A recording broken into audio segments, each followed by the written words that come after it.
Please be seated. Pray for swap.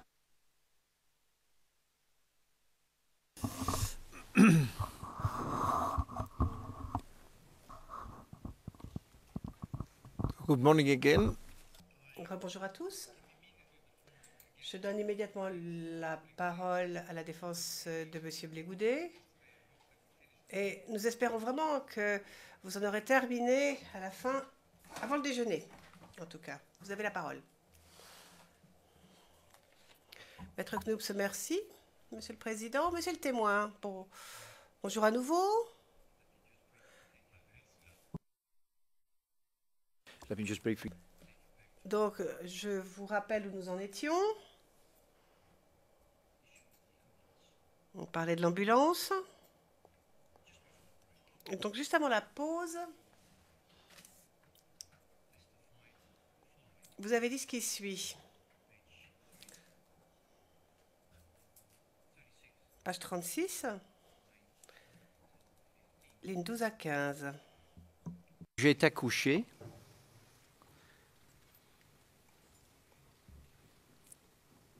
Si je vous dis que j'ai vu ce qui était passé dehors, ce serait menti. Je dis ce que j'ai entendu. J'ai entendu du bruit dehors. Mais je ne peux pas vous dire exactement ce que les gens disaient.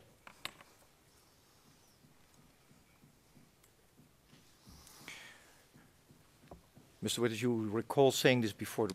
Vous vous souvenez avoir prononcé ces paroles avant la pause? J'ai dit cela, mais j'ai entendu ce que la personne qui a ouvert le portail arrière a dit. Mais les autres, je n'ai pas entendu ce qu'ils ont dit.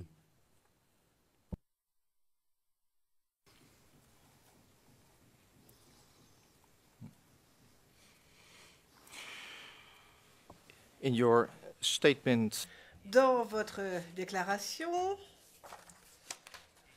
au paragraphe 87, et je vais en donner lecture, you have told the prosecution the following. voici ce que vous avez dit à l'accusation. Sur la route de Yopougon,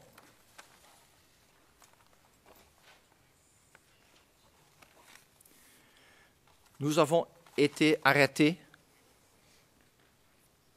à un barrage tenu par des civils. La route était bloquée par les gros morceaux de bois et des jeunes en tenue civile ou en treilles contrôlaient les passages.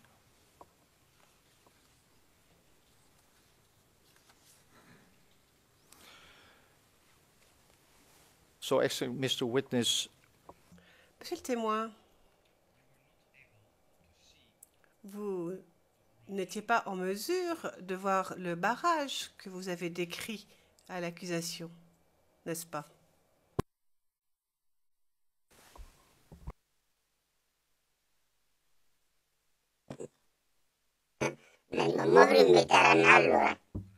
L'ambulance qui nous a menés au barrage. J'ai demandé, on m'a répondu que nous étions arrivés à un barrage civil. Et ils sont venus, ils ont ouvert la portière et il était habillé d'un t-shirt et d'un pantalon en treillis. Et ceux qui étaient sur le côté de la route, je n'ai pas pu les voir parce que la personne la personne, moi j'étais à l'intérieur et on m'a signalé qu'on était à un barrage.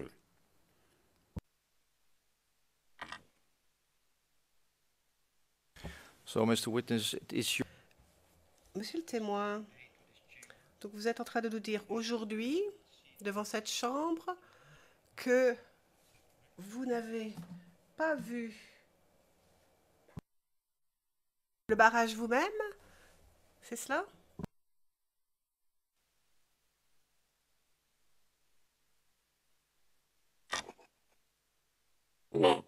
Mais je n'ai pas... Vous savez, j'avais la jambe fracturée.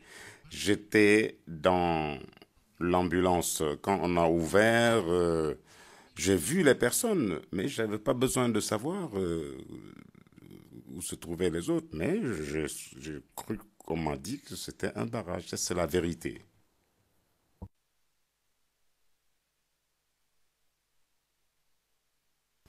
So my question to you is, Alors voici ma question, répondez par oui ou non. Vous n'avez pas vu le barrage routier de vos yeux, n'est-ce pas? Répondez par oui ou par non.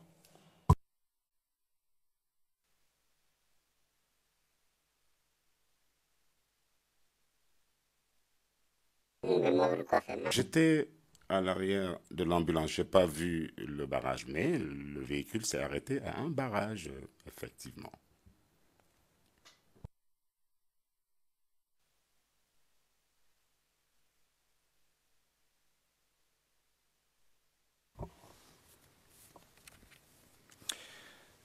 so when you... Question.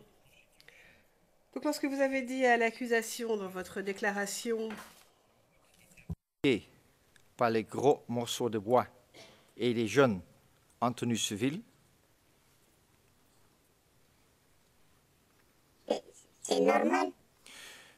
C'est normal. c'est vous qui l'avez dit, mais vous ne l'avez pas vu. C'est normal. Parce que les gens de la Croix-Rouge m'ont dit qu'on était arrivé à un barrage qui était constitué de branches et d'ailleurs qu'ils ont dû enlever pour nous permettre de passer.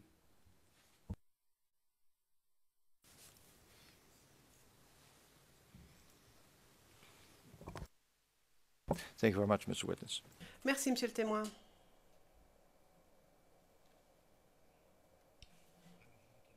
Je passe maintenant à mon sujet suivant. Nous allons donc parler de l'hôpital à Cocody.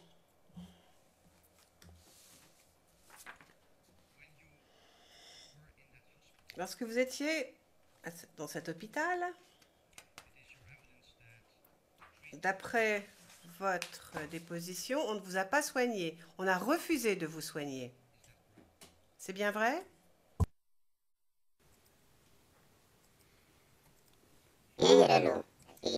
Tout à fait. Parce que lorsqu'on appelait les médecins, ils promettaient de venir et ils ne tenaient pas parole. Ils ne venaient pas, effectivement.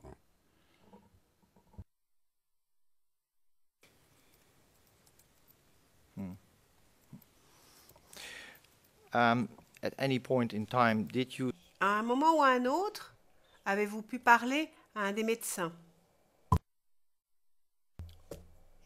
pour demander à être soigné?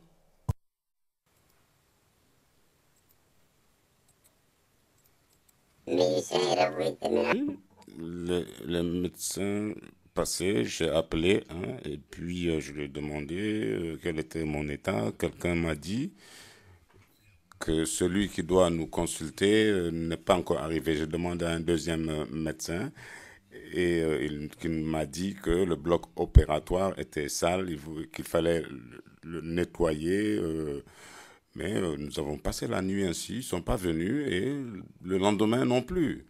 Ensuite, un autre médecin est venu me parler et je me suis rendu compte que ce qu'on m'avait dit au CHU de Yopougon était exactement la même chose que j'ai entendu au CHU de Cocody. Sinon, c'est là que j'ai songé à aller ailleurs pour éviter que ma jambe ne pourrisse.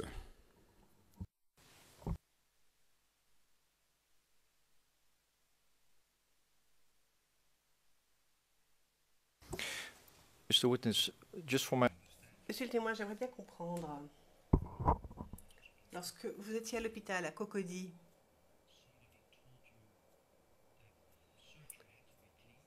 quelqu'un vous a dit que la salle d'opération avait besoin d'être nettoyée, c'est cela? Le bloc opératoire devait être nettoyé.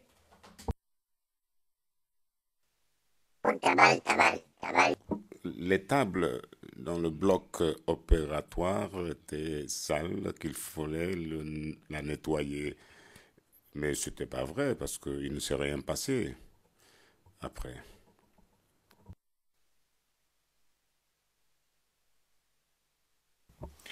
and who told you Mais si vous vous souvenez, pouvez-vous nous dire qui vous a dit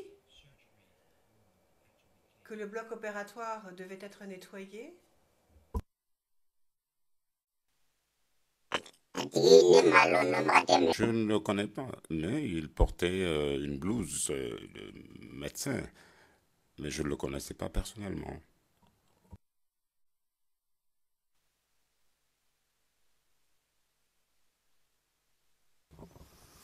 you say did this Vous dites que ce n'était pas vrai, mais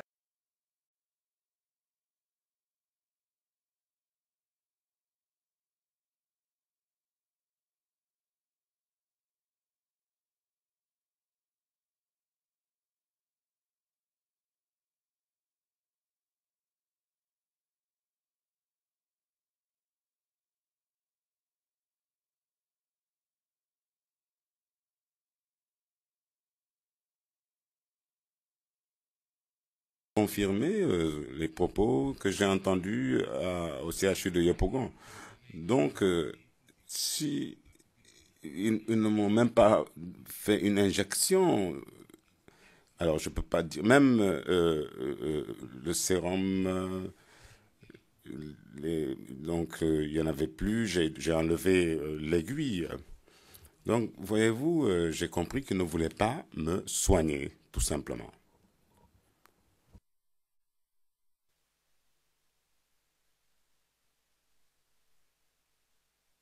Mr. Witness, monsieur le témoin,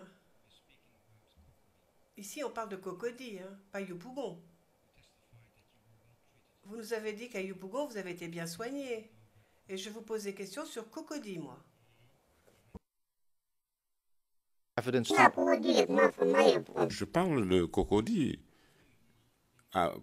Au CHU de Cocody, on ne m'a pas soigné. Ils m'ont dit que le bloc opératoire était sale. Quelqu'un d'autre m'a dit. Je l'ai appelé, je lui ai dit, mais écoutez, venez nous consulter. Il a dit que la personne, le médecin qui devait s'occuper de nous n'était pas présent et que la table dans le bloc opératoire était sale. En fait, quelqu'un est venu me dire qu'ils ont reçu des instructions leur demandant de ne pas soigner les blessés.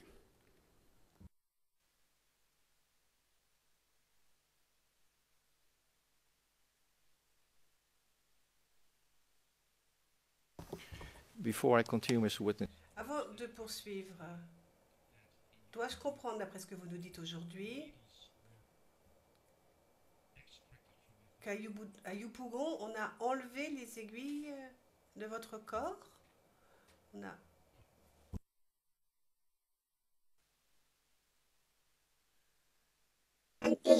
Non, je ne parle pas de Yopougon. Vous m'avez posé des questions sur le CHU de Cocody et j'ai dit que ma perfusion était finie et il y avait l'aiguille. J'ai enlevé l'aiguille.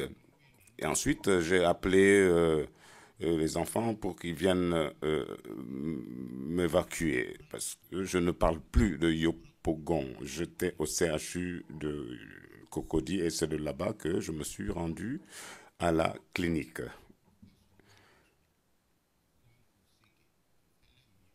À Yopougon, ils ont fait ce qu'ils pouvaient faire. Très bien. Merci, monsieur le témoin. Donc,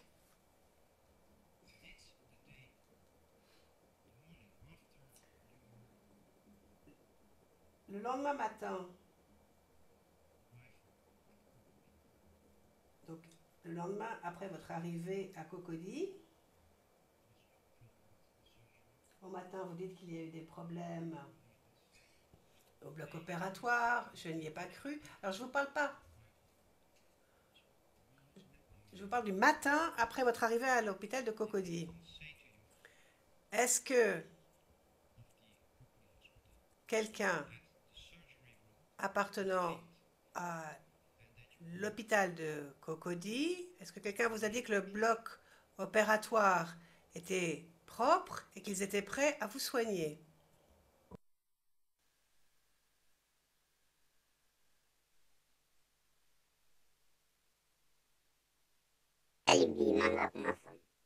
Je pense que vous ne m'avez pas bien compris ce que je vous ai dit. Je suis arrivé au chute de Cocody le soir. J'ai passé la nuit. Toute la nuit, personne ne m'a soigné. Parce qu'à Yopougon, on nous avait dit qu'il n'allait pas nous soigner. Quand je voyais passer quelqu'un du corps médical, je demandais qu'on s'occupe de moi. Et j'ai donc appelé certains et on nous a dit que ceux qui devaient s'occuper de nous n'étaient pas là. Et quelqu'un d'autre a dit que le bloc opératoire était sale, que la table d'opération était sale.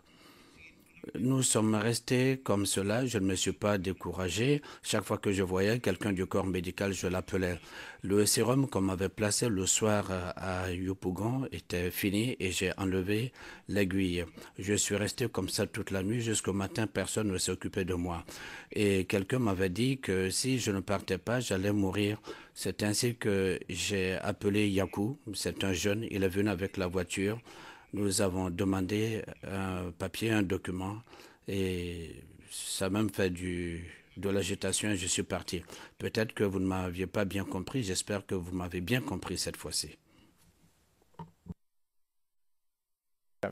Merci beaucoup de cet éclaircissement. Maintenant, je comprends mieux. J'ai encore une question. On parle toujours de ce même matin, avant que vous ne quittiez l'hôpital de Cocody. Alors, est-ce que vous vous souvenez si quelqu'un vous a dit que le bloc opératoire avait été nettoyé et qu'on était prêt à vous soigner?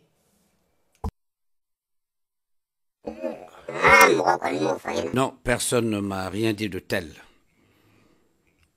En fait, je ne croyais plus à rien. J'ai passé toute la nuit, on ne m'a pas fait de piqûre, mon sérum était épuisé, on ne m'a pas enlevé le sérum et quelqu'un m'avait dit que si je restais là, j'allais mourir. Personne ne m'a rien dit de tel, même si quelqu'un me l'avait dit, je ne l'aurais pas cru. Je ne l'aurais pas cru. Mais en tout cas, personne ne m'a rien dit de tel. S'il s'était occupé de moi la nuit en me faisant ne serait-ce qu'une piqûre, j'aurais compris qu'on voulait me soigner.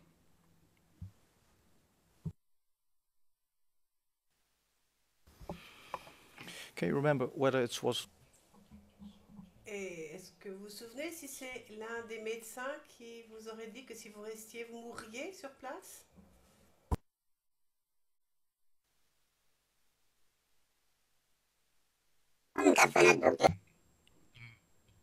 Oui, il avait une blouse du corps médical. J'ai dit, mais prenez-moi pour m'examiner. Il a dit non, la table d'opération est sale. Mais quelqu'un m'avait dit qu'il n'allait pas nous soigner. Donc j'ai cru en ce qu'on m'a dit parce que c'est ce qui s'est passé. Quand un malade arrive, quelqu'un du corps médical ou le médecin doit venir l'examiner. Même s'il ne veut pas te soigner, au moins qu'il se donne la peine de venir te voir. Cela ne s'est pas produit.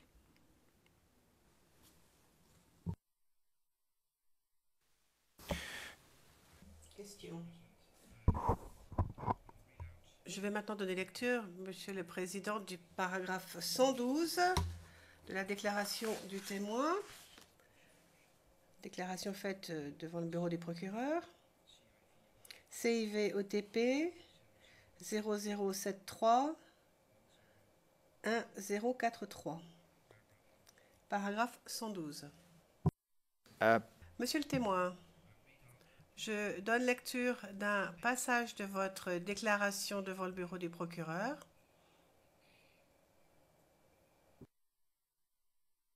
Yes. Yeah, but Sorry. Le président l'an dernier, c'est ça, c'était l'an dernier, il faut lui dire, sinon il ne sait plus. Maître Knoops, oui, en effet, c'était l'an dernier. Donc, je vous demande d'écouter avec attention ce passage et ensuite je vous poserai une question. Au moment de quitter le CHU de Cocody, j'insistais pour qu'on me donne un bon de sortie, mais le personnel a refusé. Ils ont dit qu'ils ne pouvaient pas me faire sortir dans cet état et qu'ils me soigneront. Un côté.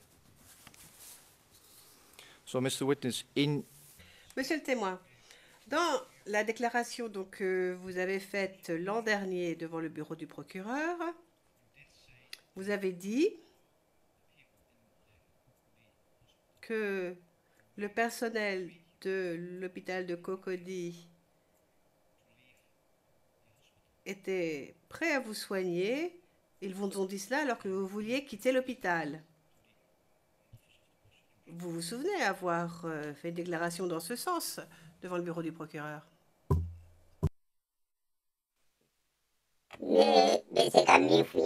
Oui. Ce que je peux vous dire, en fait, ce que vous dites là, je ne l'ai pas dit. Regardez bien la déclaration. C'est vous qui avez écrit cela. Quand je suis venu ici, on m'a lu ma déclaration. Ce que vous dites là, c'est pas dedans. Je me souviens de ce que j'ai dit. Depuis que je suis venu également, j'ai relaté les mêmes faits. so, Mr. Witness, you are now. Monsieur le témoin, vous êtes donc en train de nous dire que vous n'avez pas dit à l'accusation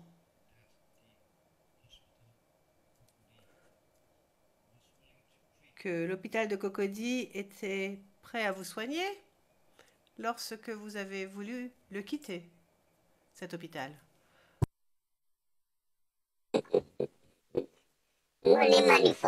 Non, je n'ai pas dit cela. Cela n'est pas dans la déclaration. On m'a lu ma déclaration quand je suis arrivé ici. Tel que vous le dites, ce n'est pas dans ma déclaration. Ce n'est pas dans ma déclaration.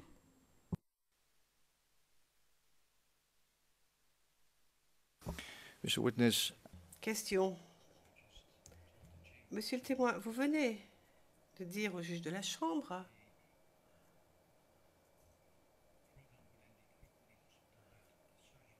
qu'il y avait eu un problème à l'hôpital de Cocody parce que le bloc opératoire devait être nettoyé.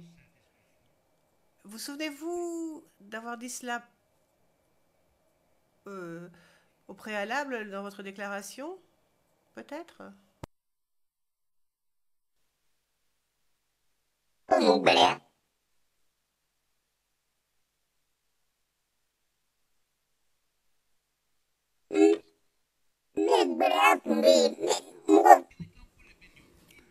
N'oubliez pas que j'étais venu pour me faire soigner.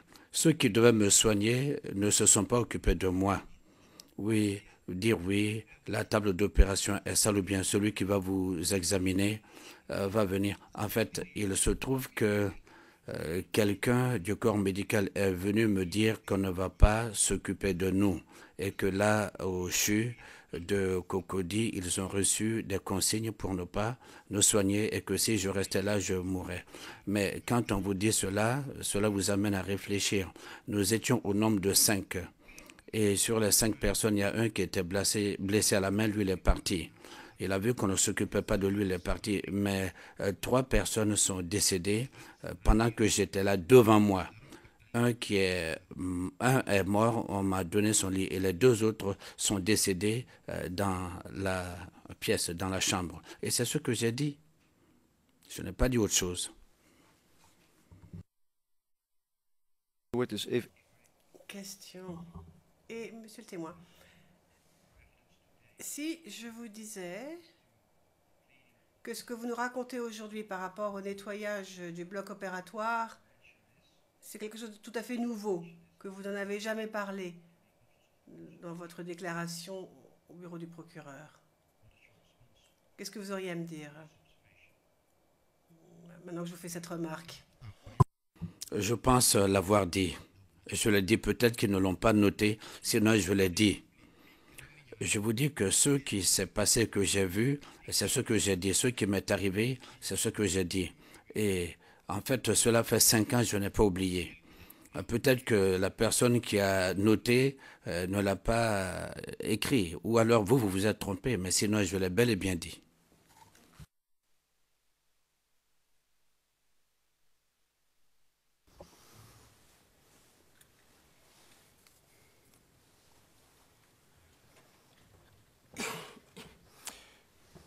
Mr. Witness, Question.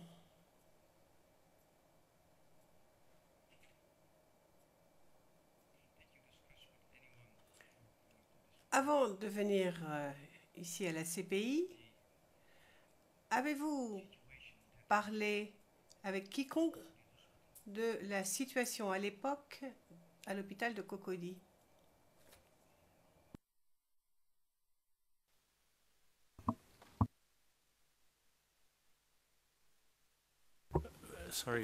no, before, Le président, une minute.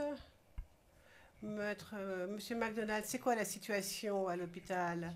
Le président, enfin avant de venir à la CPI, c'était quoi, il y a 5 ans? C'était avant le 3 février? C'était juste avant de venir à la cour? Soyez plus précis. Et ensuite parler de la situation. Maître Knops, oui, toutes mes excuses, en effet, je reformule. Monsieur le témoin, vous vous souvenez avoir fait une déclaration auprès du bureau du procureur l'an dernier. Après avoir fait cette déclaration et avant de venir ici pour témoigner, avez-vous parlé de la situation dont vous venez de nous parler à l'hôpital de Cocody, où maintenant vous nous dites que le bloc opératoire n'était pas propre, il fallait le nettoyer?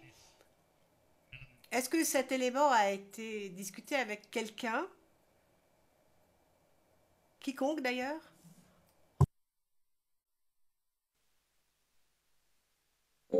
La déclaration que J'ai fait la déclaration avec le bureau du procureur. Mais j'ai parlé, quelqu'un a écrit, peut-être que les choses n'ont pas été écrites telles quelles, mais en tout cas, je l'ai bel et bien dit, ce que j'ai dit, que la salle d'opération était sale. Celui qui écrit peut se tromper, mais dire que je ne l'ai pas dit, eh bien, je l'ai dit que la salle ou la table d'opération était sale, c'est ce qui m'avait été dit. Je l'ai dit.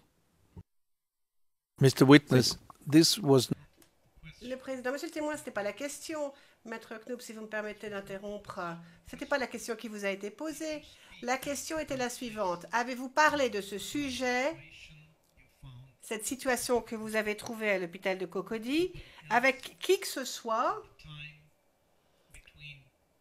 entre la déclaration que vous avez faite auprès du bureau du procureur et votre venue ici à la cour, donc pendant cet intervalle d'1 an? En avez-vous parlé avec qui que ce soit?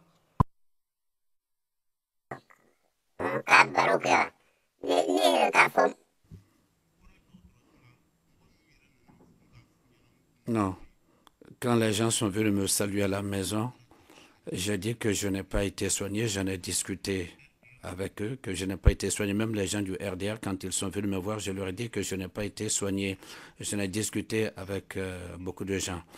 Quand les gens venaient me voir, je disais oui, je suis allé au CHU de Cocody, ils ont refusé de me soigner, raison pour laquelle je suis allé à la clinique me soigner avec mes propres moyens.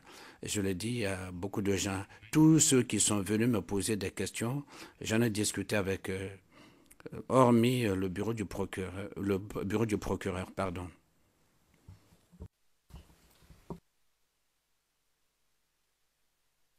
Okay.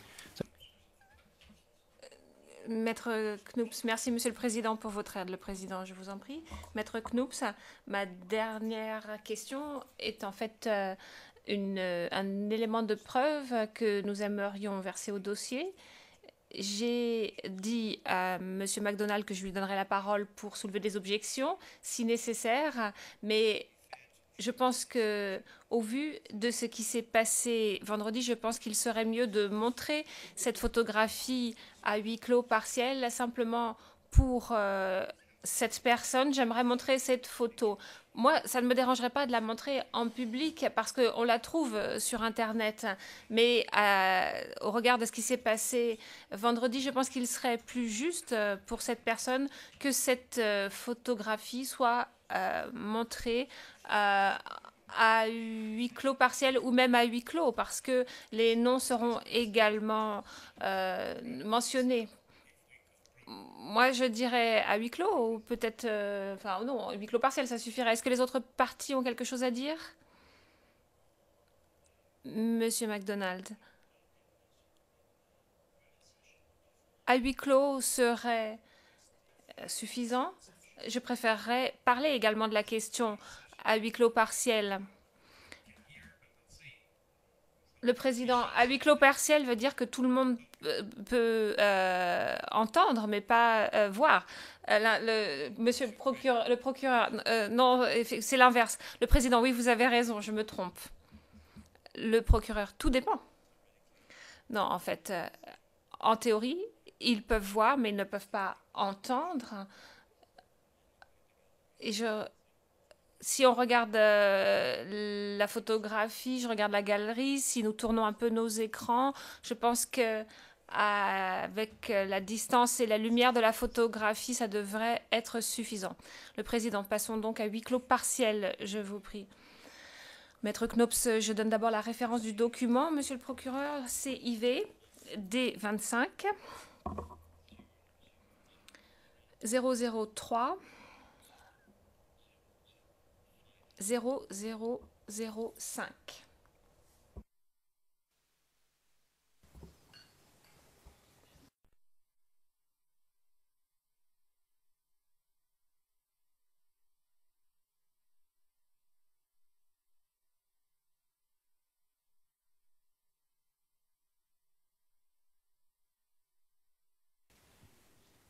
Nous sommes en audience publique, Monsieur le Président.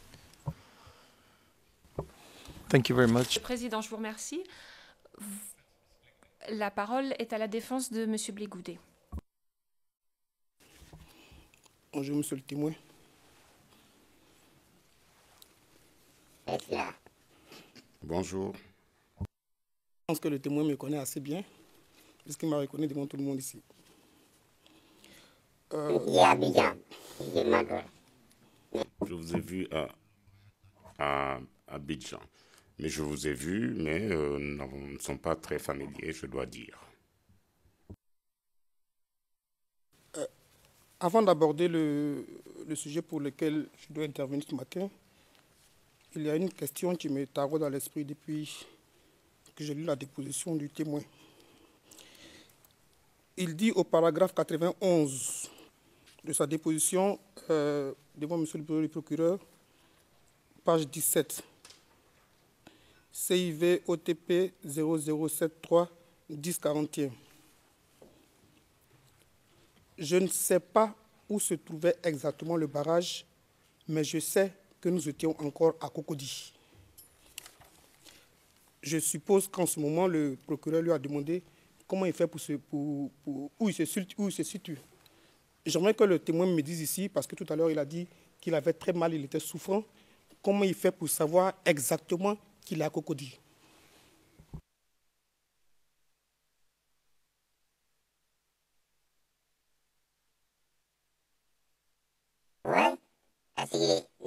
C'est parce que moi, j'ai été blessé à Cocody. La voiture a démarré et très vite, nous sommes arrivés au barrage. J'ai demandé ce qu'il y avait. Ils m'ont répondu que c'était un barrage civil. Et on a ouvert la portière. Donc, ce qui veut dire qu'on était encore dans Cocody. Je me rappelle très bien d'avoir dit ça. Monsieur le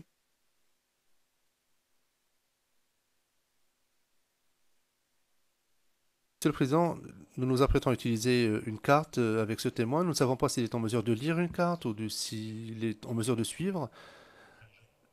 S'il est capable de tracer un trajet sur cette carte pour indiquer des rues, des routes qu'il aurait empruntées. Il faudrait que tout cela émane de lui. Les éléments d'information doivent émaner du témoin lui-même.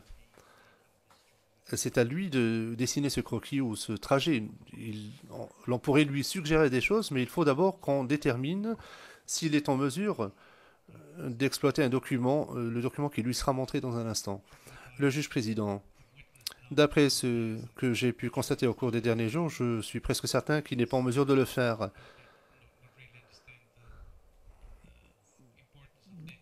Je ne comprends pas l'importance de cet exercice parce que ces indications doivent provenir du témoin lui-même. Mais s'il n'est pas en mesure de lire, enfin, nous verrons dans un instant, bien entendu. cette carte sur la base des déclarations du témoin.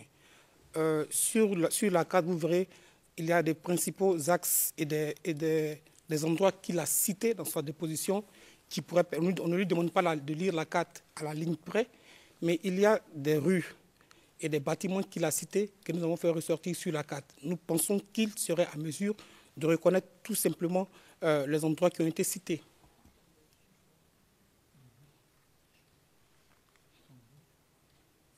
Well, I just said... Le juge président, je viens de dire qu'il faudrait d'abord voir s'il est en mesure de le faire. Je ne le sais pas. Montrez-lui la carte et il nous le dira. Est-ce que, M. le Président, je n'ai pas saisi ce que vous avez dit? Le juge président, je venais de dire, montrez-lui la carte dans un premier temps, montrez la carte au témoin, et nous verrons alors quelle sera sa réaction.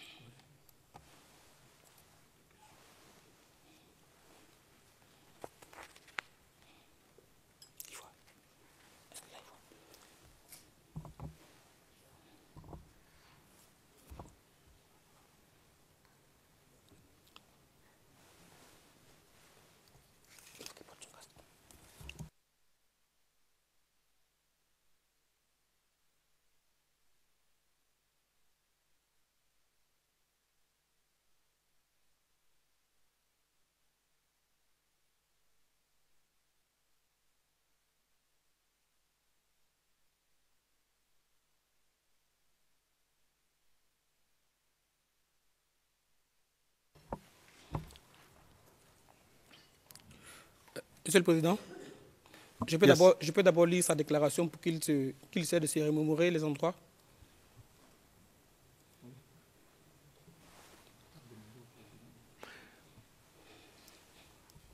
Yes. Le juge président, oui, mais je pense que dans un premier temps, il faudra lui demander s'il est capable de lire. Enfin, vous pouvez lui demander ce qu'il voit, s'il peut le lire, après quoi vous pouvez rentrer dans les détails. Monsieur le témoin, vous voyez à votre écran une carte de la ville d'Abidjan.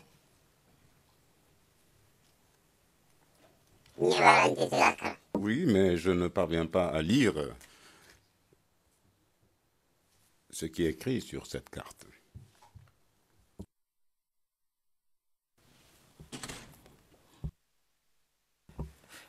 Vous êtes bien chauffeur? Tout à fait, je suis chauffeur de profession. Mais si je vous indique les rues, les bâtiments, vous pouvez vous remémorer?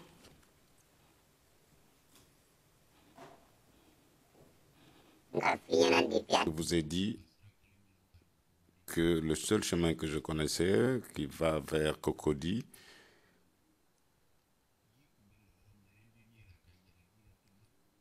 et qui me permet d'aller directement, vous dépassez l'école, il y a le carrefour de la Pisam, mais l'autre côté, je ne maîtrise pas. Donc, je ne me rendais pas souvent à Cocody. Et moi, je vous ai... Mais après le pont piéton, je peux vous montrer où je suis passé, mais je ne peux pas le faire en utilisant cette carte, car je ne sais pas lire. Merci, M. le Président. Ok, je vais continuer avec la déposition du témoin qu'il a faite par devant le bureau du procureur. Dans le paragraphe 47 de votre déposition par devant le procureur, CIV OTP 0073 1035, vous déclarez « J'ai marché vers Cocody, car c'est là que se trouve la RTI. J'ai pris la route des 220, puis j'ai traversé l'autoroute. Non loin du journal Fraternité Matin, et je suis rentré dans Cocody. » C'est bien cela? Il y a la pompier. Oui, j'ai emprunté le pont piéton pour arriver à Cocody. De lire, il n'y a pas de pont piéton qui soit marqué. Ah non, non, non. Non, négocie. Non, je l'ai dit, je l'ai bien indiqué. Dans ma déclaration, j'ai bien mentionné le pont piéton. Donc, c'est le pont piéton que j'ai emprunté. Que du pont piéton, vous voyez Fraternité Matin?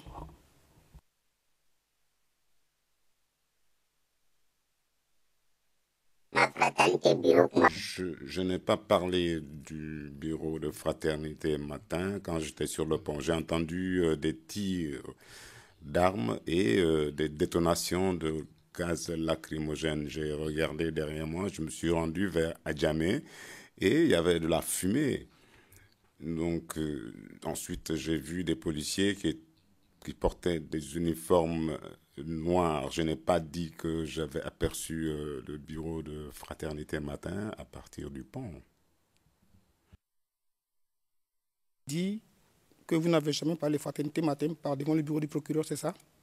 Objection. Objection. Objection, monsieur le témoin, objection.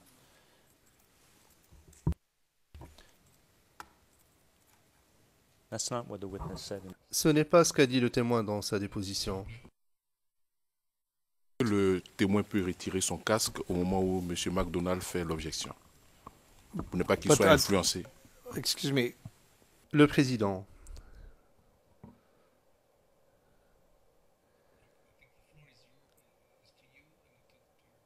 C'est vous qui avez la parole et non pas votre confrère. Vous ne pouvez pas tous prendre la parole en même temps. C'est ce que je vous demande. Si vous faites référence à quelque chose, vous devez le citer tel quel. Trouvez la référence exacte et citez le passage. Sinon, on fait du surplace. Faites la citation. Donnez-nous la citation exacte pour que ce soit consigné dans le compte-rendu, après quoi il n'y aura pas d'objection. Avoir bien cité, bon, je répète, je dis à la page 11, CIV OTP 0073 1036, paragraphe 47. Une fois à Djamé, j'ai marché vers Cocody, car c'est là que se trouve la RTI.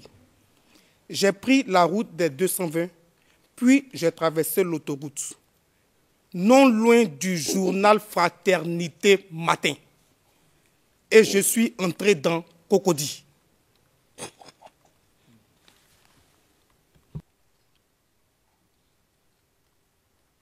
Je pense que M. McDonald a compris maintenant.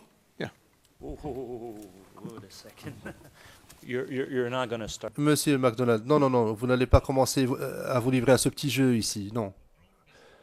Le juge président, le problème c'est que vous avez dit qu'il a vu le bâtiment de Fraternité Matin. Donc la question était de le mentionner ou de le voir. Voilà la différence, c'est ce que j'ai compris. Monsieur le Président, je demandais si à partir du pont piéton, il pouvait voir le bâtiment de Fraternité Matin. C'est là qu'il me répond. Il n'a jamais parlé de Fraternité Matin. C'est pour ça que je lui ai lu sa déposition.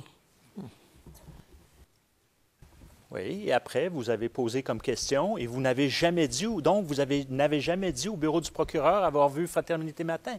Non, c'est pas ça la question. Et je veux juste clarifier. C'est ça le point. Le président, est-ce que l'on pourrait juste mettre fin à ce débat, poser une question claire aux témoins, question directe aux témoins. Allez-y, s'il vous plaît. Maître Hocher, non, je ne veux pas me joindre à ce débat, je voudrais juste faire un rappel à la procédure. Je voulais attirer votre attention, messieurs, madame le juge, que ce témoin comprend le français. Le fait d'enlever son casque ne règle pas le problème. Je vous le rappelle simplement. Le président, bien sûr.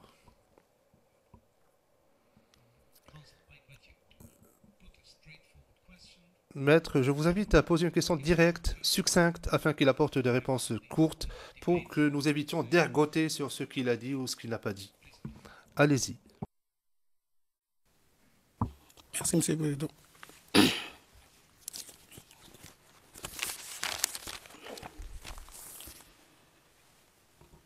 Je vais citer au témoin ce qu'il a dit ici lors de l'interrogatoire. Dans le transcript du 3 février 2016, page 21, ligne 27. Ligne 7 plutôt. De la ligne 7 à la ligne 13. Quand je suis arrivé devant le cinéma Liberté, j'ai entendu du bruit derrière moi. Et je me suis dirigé vers Fraternité Matin. Et j'ai entendu du bruit derrière moi. Je me suis dépêché pour emprunter le pont piéton. Et j'ai regardé derrière moi et j'ai entendu des détonations de grenades lacrymogènes et des policiers habillés en uniforme noir, à savoir les CRS. Je répète ma question. Quand vous entendez les bruits, vous êtes à Fraternité Matin ou sur le pont piéton?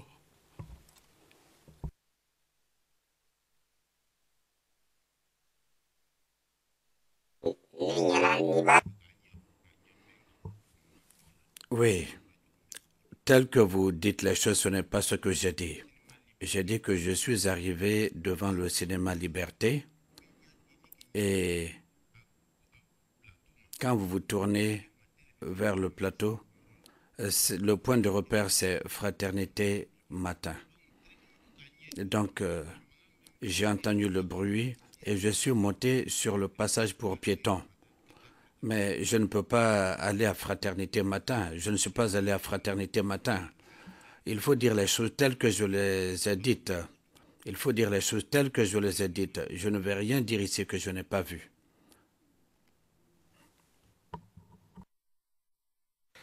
Et donc, maintenant, on retient que vous étiez sur le pont piéton, vous êtes descendu du pont piéton. Quand vous descendez du pont piéton, qu'est-ce que vous voyez?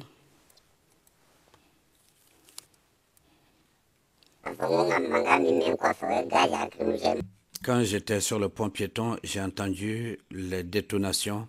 J'ai vu qu'il y avait de la fumée et j'ai vu des agents en uniforme sombre et j'ai continué mon chemin.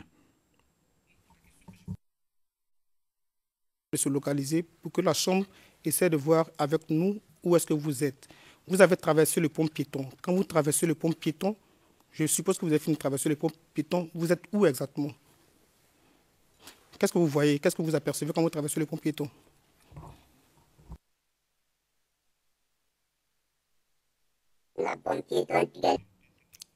Je ne peux rien dire de particulier.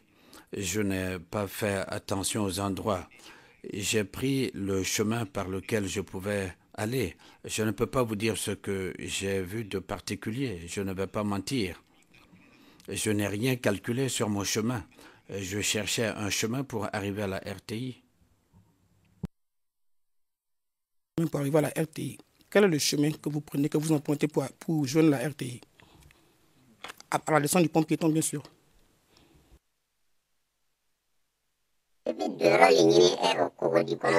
Oui, j'ai cherché un point d'entrée à Cocody. Il n'y a pas de voie bitumée. Après le passage pour piétons, il y a des passages pour piétons. Alors, il y a des gens qui étaient installés là, on les a fait partir, donc il faut passer par ces chemins pour entrer à Cocody. Je ne peux rien montrer de particulier que j'aurais vu là-bas. Doucement, parce que vous avez dit tout à l'heure à la cour que vous me connaissez, nous vivons à Abidjan, nous deux, donc je pense que nous allons nous entendre. Vous venez de dire à l'instant que quand vous descendez du pont piéton, il n'y a pas de voie bitumée. C'est bien ça? Oui, quand vous descendez du passage pour piétons, il n'y a pas de voie bitumée, directement une grande voie bitumée qu'on peut prendre. Quand vous descendez du passage pour piétons, il y a des sentiers, des petits chemins par lesquels vous pouvez aller jusqu'à Cocody. Je n'ai pas dit qu'il n'y a pas de voie bitumée à Cocody. Non, ce n'est pas ce que j'ai dit. Je n'ai parlé que du chemin que j'ai emprunté. Non, j'ai dit tout simplement que je suis passé par là. Monsieur le témoin, je suis d'accord avec vous, je suis entièrement d'accord avec vous, sauf que hier, je vais vous lire votre transcript du 8 février 2016, page 43, ligne 9. Le chemin par lequel je suis passé, je vous ai dit, je suis passé par le passage piéton et je suis tombé sur une voie bitumée. Je suis tombé sur une voie bitumée qui conduit directement jusqu'au siège du RDR. C'est bien pour cela que je vous ai posé la question, parce que, comme je vous ai dit, nous connaissons Abidjan, le passage piéton n'aboutit pas sur une voie bitumée, comme vous venez de le dire. Donc, c'est de quelle voie bitumée vous parlez hier, alors?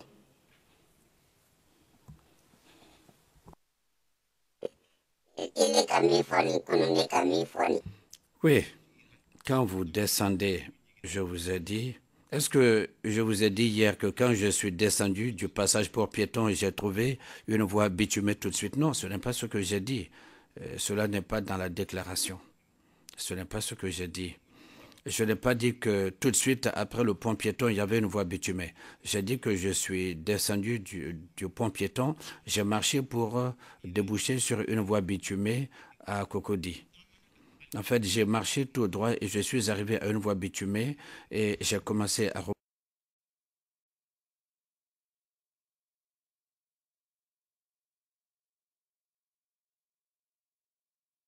peux pas le mettre dans ma bouche. Merci. Je ne fais que relire votre transcript. Monsieur le témoin, vous connaissez le lycée technique?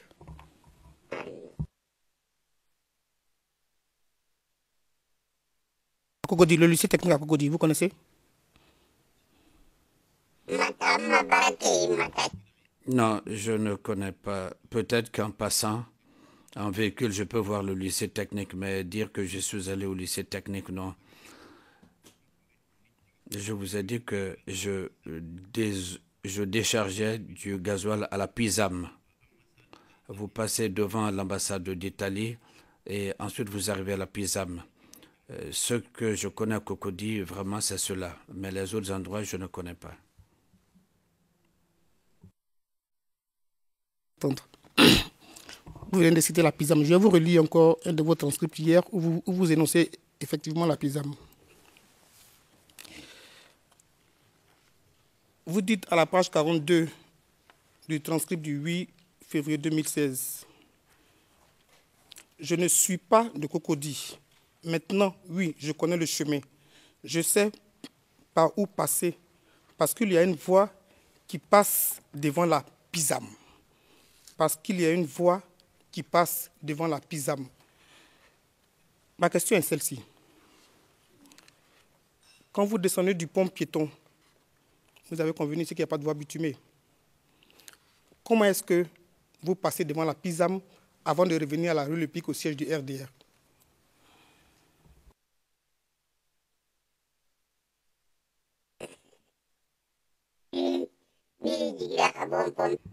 Une fois descendu du passage pour piétons, je vous ai dit qu'il y a des chemins.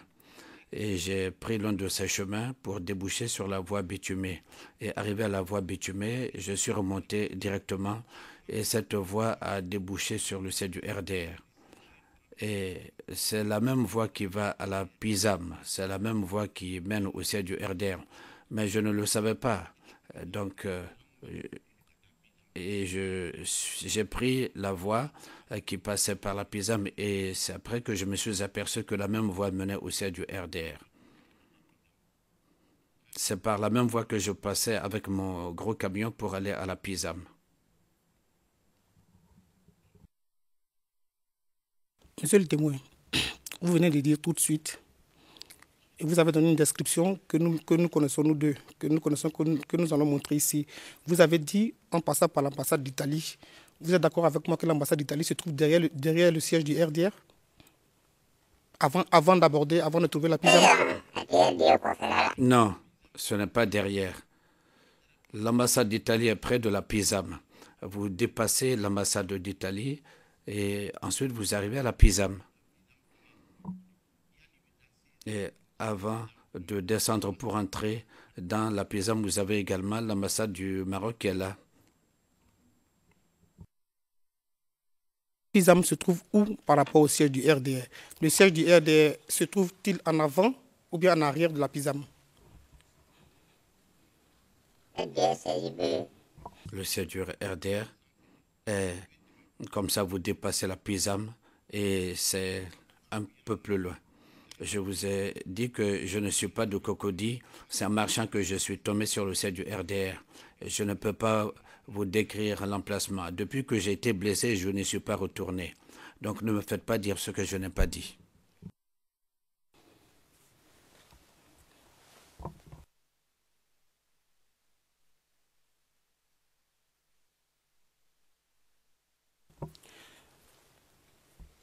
Ce jour-là, vous êtes passé devant l'ambassade d'Italie? Le jour de la marche, le 16 décembre.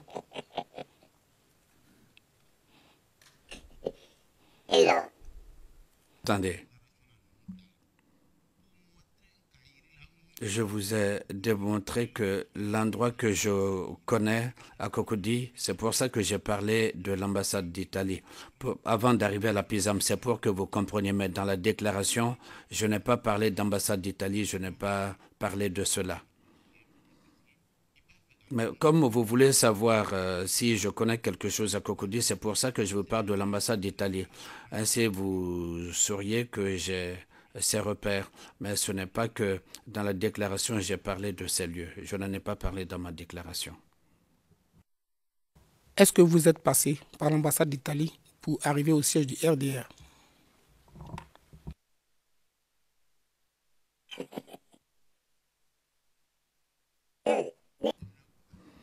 La voie bitumée par laquelle je suis passé pour aller au siège du RDR, j'ai pris la voie qui montait tout droit.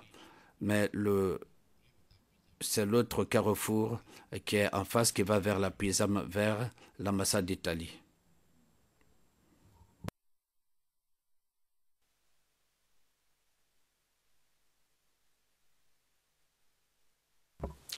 Merci, Monsieur le Président. J'en ai fini avec le témoin.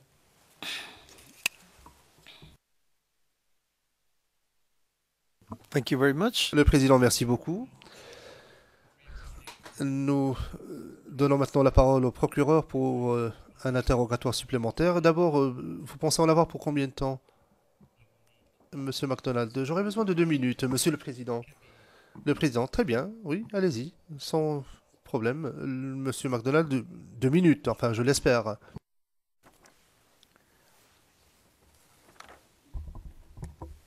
Maître Knoops vous a posé des questions plus tôt aujourd'hui, ce matin, au sujet d'une visite au HMA, l'hôpital militaire d'Abidjan. Et vous avez mentionné que vous avez été traité donc à cet endroit. C'est bien cela?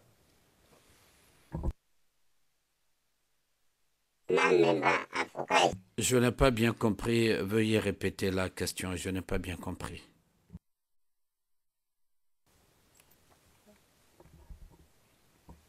Maître Knoups, vous avez mentionné en réponse à des questions de Maître Knoups que vous êtes allé à l'hôpital militaire d'Abidjan pour vous faire soigner après l'arrestation de M. Gbagbo.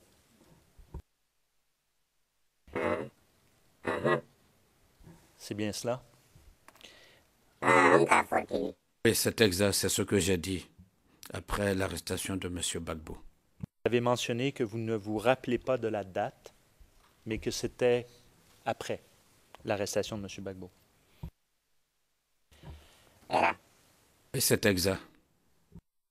Je rappellerai l'annexe 15 de la déclaration de monsieur qui se trouve au numéro suivant, CIV OTP-0073-1064.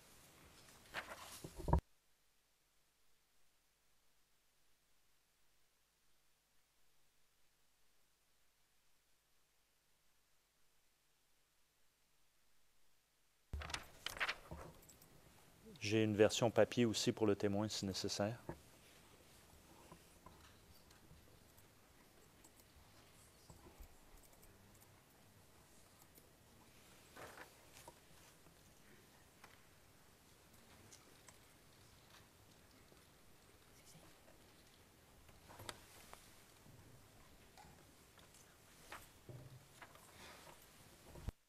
On peut peut-être la montrer à Monsieur le Président et également mes collègues en passant, car il semble que le document ne s'affiche pas.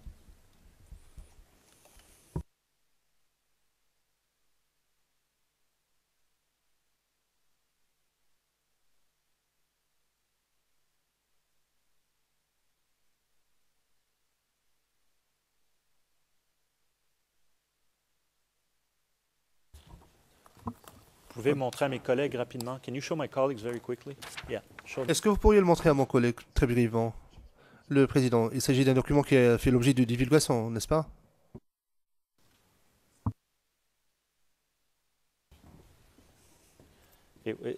Monsieur MacDonald, oui, il a été divulgué, il est dans le classeur également. C'est l'annexe 15.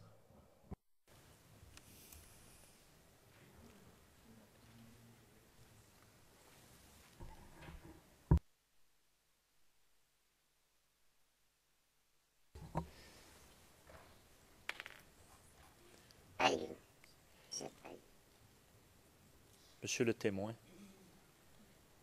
est-ce que vous reconnaissez ce document malgré le fait que vous ne sachiez pas lire?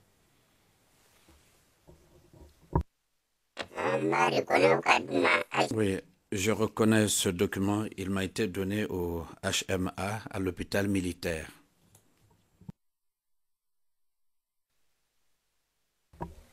Très bien. Alors, je note la date, Monsieur le Président, pour les fins de l'enregistrement du 16 avril 2012. Et j'en ai terminé avec mes questions et j'aimerais que la pièce soit soumise.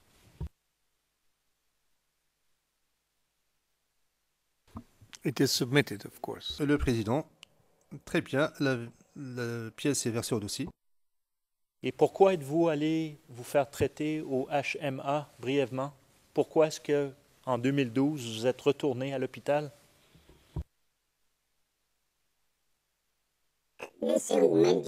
J'avais mal à la jambe.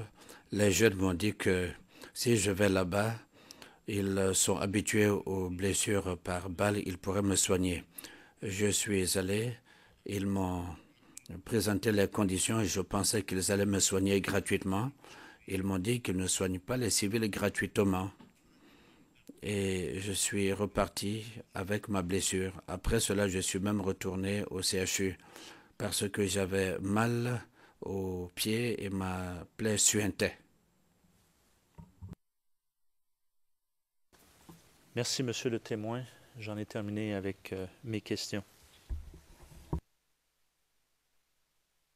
Thank you very much. Le juge président, merci beaucoup. Monsieur le témoin, merci de votre patience. Merci pour toutes les réponses que vous avez apportées. J'espère que cela nous aidera dans notre appréciation globale dans les semaines, les mois à venir. Vous êtes libre maintenant de quitter le prétoire. Vous pouvez quitter le prétoire. Madame l'huissier, veuillez raccompagner le témoin en dehors du prétoire. Je voudrais juste prendre 0 minute pour entendre les observations de la défense concernant les mesures de protection sollicitées pour le témoin 536. Et si je dis 0 minute, c'est... Voilà, essayons de nous en tenir à 0 minute. Maître Altit, allez-y. Merci, Monsieur le Président.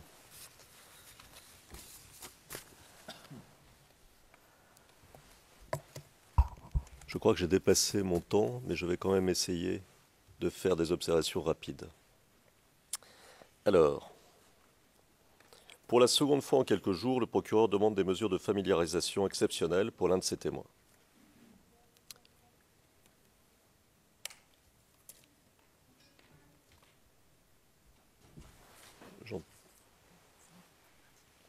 Je continue, j'entendais un bruit. En l'occurrence, dans sa demande du 8 février 2016, le procureur voudrait que soient montrées par avance au témoin P536 2 photos. La première, fournie par un photographe qui aurait été sur place au moment des événements allégués. La seconde, qui est une capture d'écran d'une vidéo dans laquelle le procureur allègue qu'aurait été photographié le fils du témoin. La défense s'oppose à la demande du procureur. Tout d'abord, le témoin dispose déjà d'une copie de la première photo que souhaite montrer le procureur. Le témoin a même montré cette photo, ou plus exactement cette copie de photo, aux enquêteurs à l'époque. Cette même photo est annexée à la déclaration du témoin et vient de lui être remontrée dans le cadre du processus normal de familiarisation. Dans ces conditions, lui montrer par avance ce qu'elle connaît déjà et ce qui lui a déjà été remontré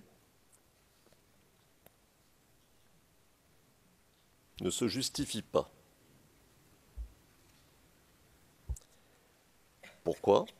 Parce qu'il ne peut pas y avoir de risque de retraumatisation, qui est l'argument présenté par le procureur. Pour éviter la retraumatisation, il faudrait remontrer un événement ancien, enfin un élément ancien que le témoin aurait pu vouloir refouler dans sa mémoire. Ce n'est pas le cas. Donc il n'existe pas de risque de retraumatisation. En réalité, le procureur ajoute aussi un élément, la qualité de la photo serait meilleure. Voilà, ça ne change rien au problème. En réalité, ce à quoi l'on est confronté ici est une demande détournée de préparation. Concernant la seconde photo, le procureur utilise le même argumentaire et de la même manière, la seconde photo ne semble présenter aucun élément de nature traumatisante, en tout cas pas plus que la première, puisqu'il s'agit de la même scène. Donc la défense ne voit pas en quoi remontrer par avance au témoin ou montrer par avance au témoin une photo de quelque chose qu'elle connaît déjà serait nécessaire et qu'il serait nécessaire de le faire avant son témoignage. De plus, si la question est celle de l'identification de l'enfant, il est d'autant plus impératif que la photo ne soit pas remontrée au témoin pour que, au moment où il en sera question, elle puisse réagir immédiatement, spontanément, instinctivement, et que ne lui ait pas été donné quelques jours de préparation. Donc, la défense s'oppose à la demande du procureur concernant les mesures exceptionnelles de familiarisation concernant P536. Si vous permettez un mot sur les mesures de familiarisation dont nous avons débattu hier. Vous vous souvenez que nous ne nous étions pas opposés, exceptionnellement, aux demandes formulées par le procureur concernant P190. À ce moment-là, nous n'étions pas en position, nous n'étions pas en mesure de disposer de tous les éléments. Or, que nous a-t-il été dit hier, lors de l'audience, par le procureur? Il nous a été dit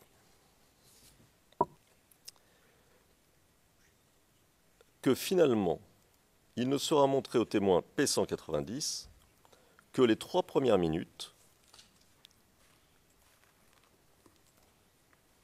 et je cite, on est en pleine session ici. Je peux citer ici, où l'on voit les femmes je cite, où l'on voit les femmes au départ jusqu'à ce qu'on voit le premier tir, afin que le témoin puisse identifier ou reconnaître au moins l'emplacement et l'événement. C'est page 6, ligne 11 à 28 et page 7, ligne 1 à 2. En d'autres termes, le procureur nous a dit hier qu'aucune des portions dites traumatisantes ne serait montrée au témoin. Or, c'était cet argument de la possible retraumatisation que le procureur avait mis en avant et que nous avions d'ailleurs, sous certaines réserves, accepté.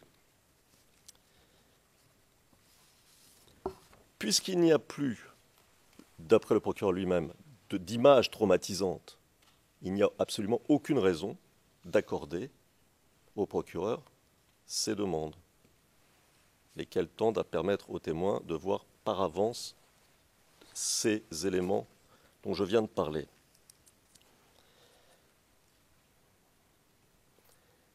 Et voilà mon point. Je crains que nous soyons confrontés, jour après jour, aux mêmes demandes, qui, nous venons de le voir, ne se justifient pas, en tout cas de notre point de vue. Et ces demandes alors, parce qu'elles seront systématiques, elles le sont déjà, parce qu'elles ne reposent pas sur des éléments particulièrement solides, doivent s'analyser pour ce qu'elles sont, des demandes détournées de préparation. Monsieur le Président, Madame, Monsieur, je vous demanderai donc la plus grande attention lorsque les demandes du procureur seront examinées et de les analyser de la façon la plus approfondie possible. Merci.